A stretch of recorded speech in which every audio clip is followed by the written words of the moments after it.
एक सन्यासी और उसका एक शिष्य लोगों की पहुंच से बहुत दूर एक घने जंगल में अपनी कुटिया बनाकर रहते थे। वह सन्यासी बहुत ही ध्यानी और बुद्धिमान व्यक्ति थे। वह अक्सर ध्यान में ही लीन रहते थे।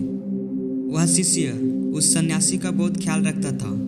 वह शिष्य आसपास के झाड़ियों से फल फूल तोड़कर लाता और वही सब दोनों खाकर जीवन यापन करते थे।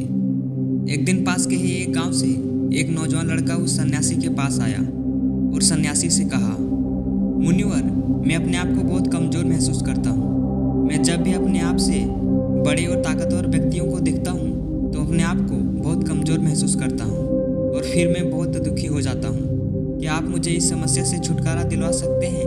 उस सन्यासी ने कहा, हाँ शिष्य, तुम इस समस्या से छुटकारा पा सकते हो, पर तुम्हें कुछ दिन यहीं मेरे साथ रहना होगा। वह लड़का वहाँ रहने के लिए तैयार हो जाता है और वहीं रहने लगता है। कुछ दिन बाद एक दिन वह सभी भिक्षाटन के लिए पास के गांव जा रहे थे। कुछ दूरी तय करने के बाद वह सभी एक छावदार पेड़ के नीचे विश्राम के लिए रुके। तभी वह दोनों शिष्य ने एक शेर को हाथी और अन्य कई बड़े जानवरों का शिकार करने के लिए पीछा करते हुए देखा। वह दोनों डर गया और झट से सन्यासी के पीछे छिप गया।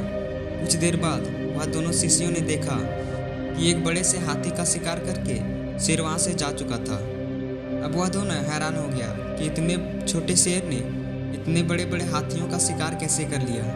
इस प्रश्न को लेकर वह दोनों उस सन्यासी के पास गया और सन्यासी से कहा, मुनिवर, मैं एक प्रश्न पूछना चाहता हूँ। उस सन्यासी ने कहा, हाँ शिष्य, पूछो, तुम क्या पूछना चाहते हो? मुनिवर, जंगल में कई बड़े जानवर रहते हैं जो शेर से बड़े भी हैं और उससे तेज भी, पर फिर भी शेर ही जंगल का राजा क्यों होता है? ऐसी कौन सी गुण होती है शेर में जो उसे जंगल के अन्य जानवरों से अलग बनाता है? इसका जवाब देते हुए उस सन्यासी ने कहा, हम अक्सर सभी जीवों की ताकत का अंदाज़ा उसकी शारीरिक बनावट से लगा लेते हैं, पर ताकत से भी बड़ा एक चीज़ होती है जो है हमारी मनोदृष्टि। मनोदृष्टि हमारी सोच है।